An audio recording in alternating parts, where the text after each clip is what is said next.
সম্মানিত সুধী কবি ও প্রাবন্ধিক মামুন মোস্তফা আলোচনা করবেন তরুণদের 3টি গল্পের বই নিয়ে। আমি যে 3টি গল্প গ্রন্থ নিয়ে দুই একটি মোটা দাগে কথা বলতে চাচ্ছি, তার আগে আমি একটু বলি যে আসলে গল্প আর ছোট গল্প, আমার কাছে যে 3টি পাণ্ডুলিপি এসেছিল মূলত ছোট গল্প। গল্প কিন্তু আখ্যান, ছোট গল্প কি আখ্যান? ছোট গল্প একটি বিশেষ মুহূর্ত, একটি প্রধান চরিত্র, একটি প্রধান ঘটনাকে কেন্দ্র করে আবর্তিত হয়। আমরা সবাই জানি রবীন্দ্রনাথের সেই ছোট ব্যথা, ছোট কথা, ছোট ছোট দুঃখ কথা, এই যে মানে চিরাচরিত যে ছোট গল্পের সংজ্ঞা, যেখানে শেষ হইয়াও হইল না শেষ, সেই অতৃপ্তির কথা। আবার রবীন্দ্রনাথ একথাও বলেছেন, ছোট গল্প একটি আলোকচিত্র মাত্র। একবার অ্যালান পো তিনি বলছিলেন যে ছোট গল্প অবশ্যই একটি বিষয় থাকবে এবং প্রতিটি বাক্য তাকে ঘিরে আবর্তিত হবে। অর্থাৎ যে কথাটি আমি বললাম যে একটি মাত্র ঘটনা বা মুহূর্তকে কেন্দ্র করে তিনি তাকেই নির্দেশ করছেন। কিন্তু ও হেনরি উনি একটি চমৎকার কথা বলছেন ছোট গল্প প্রসঙ্গে। তিনি বলছেন, আমি তোমাদেরকে ছোট গল্পের রহস্য জানাবো যার 2টি নিয়ম আছে। একটি হলো তুমি এমন কিছু লেখো যা তোমাকেই নিজেকে খুশি করবে, আর দ্বিতীয় নিয়ম হচ্ছে এর কোনো নিয়ম নেই। এখন আজকের এই 21 শতকে আমরা যে 4র্থ শিল্প বিপ্লবের সম্মুখীনে দাঁড়িয়ে লিখছি, আমরা কি তাহলে রবীন্দ্রনাথের সেই বিখ্যাত ছোট গল্পের সংজ্ঞাকে মানে সচেতনভাবেই অগ্রাহ্য করছি? হতেই পারে। এখন আমি প্রথমে যার বই নিয়ে কথা বলবো তার আগে আমি আরেকটু বলে নিই যে আমরা যারা নতুনরা লিখতে আসি, আমাদের ভিতরে একটা প্রবণতা কাজ করে, আমরা দার্শনিক কিছু লিখব, আমরা সুররিয়ালিজম, মিস্টিসিজম ইত্যাদি ইত্যাদি লিখব। আমাদের তরুণদের গল্প গ্রন্থগুলোর ভিতরে এর ছায়া অবশ্যই আছে, থাকতেই পারে, কিন্তু সেগুলো কতখানি ছোট গল্পের আঙ্গিকে যথার্থ হয়েছে সেগুলো বিরাট বিষয়। আহমেদ ইশতিয়াকের আমাদের মহল্লার বারান্দায় আগমনের ইতিহাস অন্যান্য গল্প গ্রন্থটি সম্পর্কে আমি 2টি কথা বলছি। উনি কি আছেন? আমি জানি না উনি আছেন কিনা। আমার কাছে এই 2-4 দিন আগে এই যাদের নিয়ে আমি কথা বলছি যে 3জন গল্পকার, তাদের একজন ফেসবুকে ফ্রেন্ড রিকোয়েস্ট পাঠিয়েছিলেন। আমি সচেতনভাবে তাকে অ্যাড করি নাই। যে কথা ফারুক ভাই বলে গেলেন একটু আগে, যে আমি অ্যাড না করেই আমি মানে জানতে চাচ্ছি, আমি পড়তে চাচ্ছি, আমি তাকে দেখতে চাচ্ছি, পরবর্তীতে তাকে বন্ধু করা যাবে। আহমেদ ইশতিয়াকের যে গল্প গ্রন্থ আমাদের মহল্লায় বান্দর আগমনের ইতিহাস ও অন্যান্য গল্প, লেখকের সূক্ষ্ম অনুভূতি আছে, কিন্তু অনুভূতি প্রকাশে, বহিঃপ্রকাশে এটা বেশি জটিল। উনি অনেক যৌগিক জটিল বাক্যের মিথস্ক্রিয়ায় যে গল্প দাঁড় করিয়েছেন, সেখানে পাঠককে প্রবেশ করতে হোঁচট খেতে হচ্ছে বারবার। কিন্তু এই গল্পের ভিতরে উনি কিছু সূক্ষ্ম রসবোধ দিয়েছেন। যেমন বান্দর 5 জনের স্কুলের অঙ্কের শিক্ষক হাসেম আলীর টাকমাথার অবশিষ্ট চুল ধরে হাসটা টান মারল, এবং এর পরের যে বর্ণনাগুলো সেগুলো আমাদের পাঠককে খুব আলোড়িত করে। তেমনি বান্দর আগমনের নানা তর্ক বিতর্ক নিয়ে যখন সবাই মশগুল, ঠিক তখনই একজন সমবেতের উদ্দেশ্যে প্রশ্ন ছুড়ে দেয়, কত বান্দরের মধ্যে কোনটা মাইয়া কোনটা পোলা।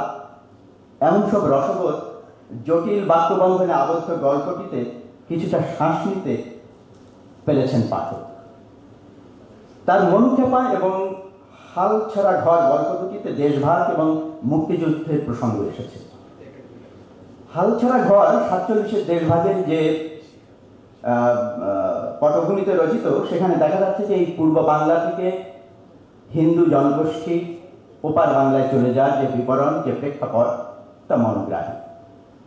অপরদিকে মনুক্ষেপা যে কারণে তিনি মস্তিষ্ক বিকৃত, বিষয়টি যথার্থভাবে উঠে আসলেও এর সমাপ্তিতে যে শেষ পর্যন্ত লেখক যেন নিজেকেই ধৈর্য হারা করে ফেলেছেন।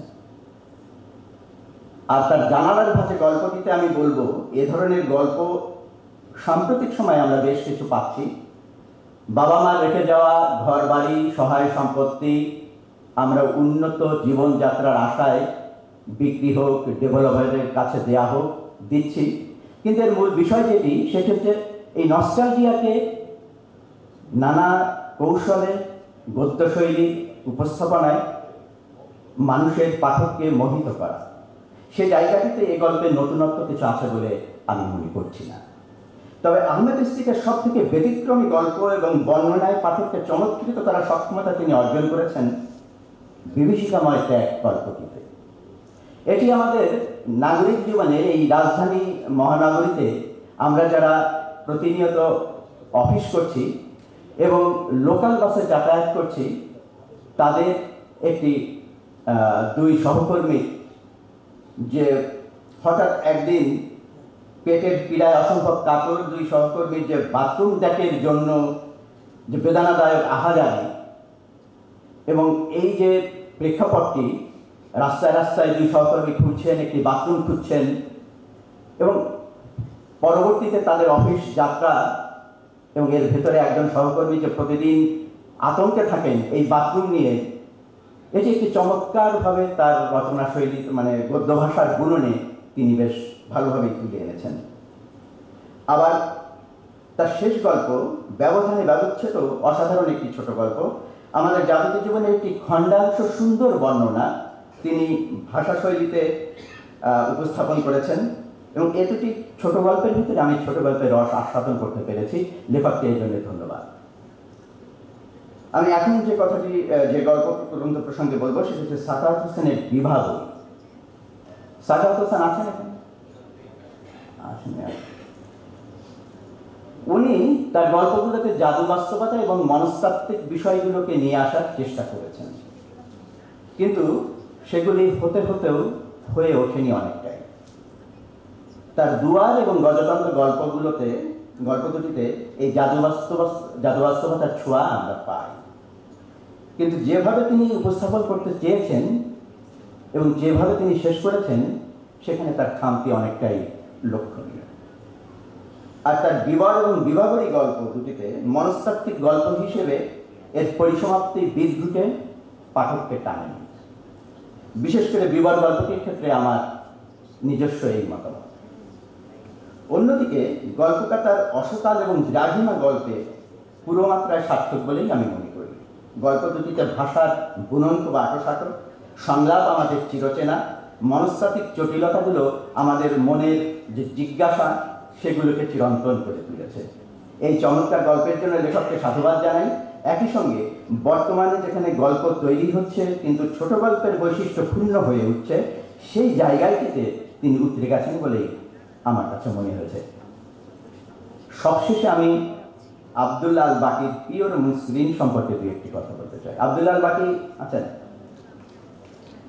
প্রথমেই বলি, লেখকের সহজ ভাষায় গল্পের গাঁথনি ভালো লেগেছে, কিন্তু বেশ কিছু গল্প আমার কাছে মনে হয়েছে জোরপূর্বক আরোপিত। সেই জায়গায় দাঁড়িয়ে তার জাকিরের মানকি টুপি, গন্তব্য অজানা, না পুরুষী জীবন, রূপনগর এক্সপ্রেস, পিওর মুসলিম, এই গল্পগুলো পাঠককে আনন্দ দেবে বলেই মনে হয়।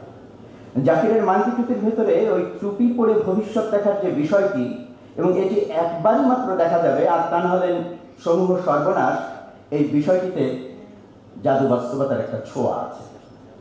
গন্তব্য অজানা 47-এর দেশভাগের পটভূমিতে যে হিন্দু মুসলিম দাঙ্গা এবং তাদের রাজনৈতিক উস্কানির ফসল, তা বেশ সুন্দরভাবে তিনি উপস্থাপন করতে সক্ষম হয়েছেন।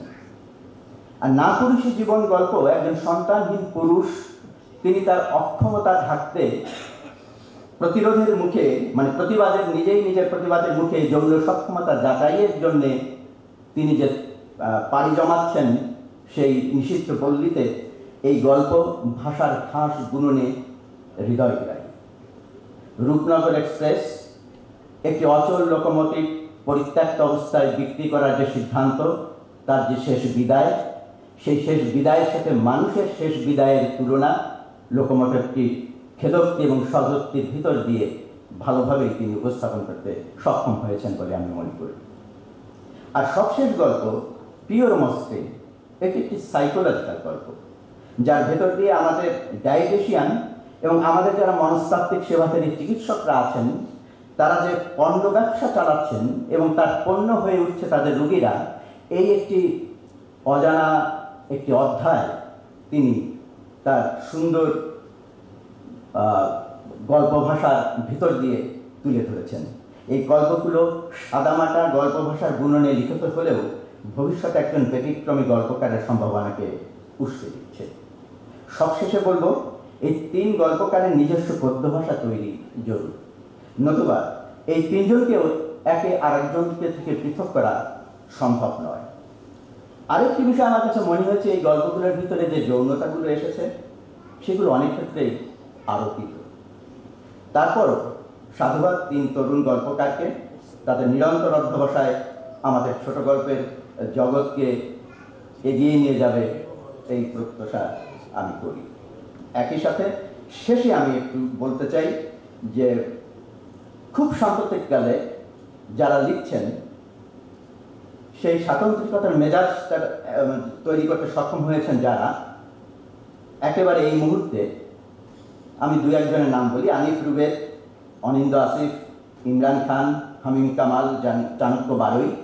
আমি মনে করি এদেরও গল্প আজকের তরুণ এই গল্পকারদের পাঠ করা উচিত। আপনাদের সকলকে ধন্যবাদ।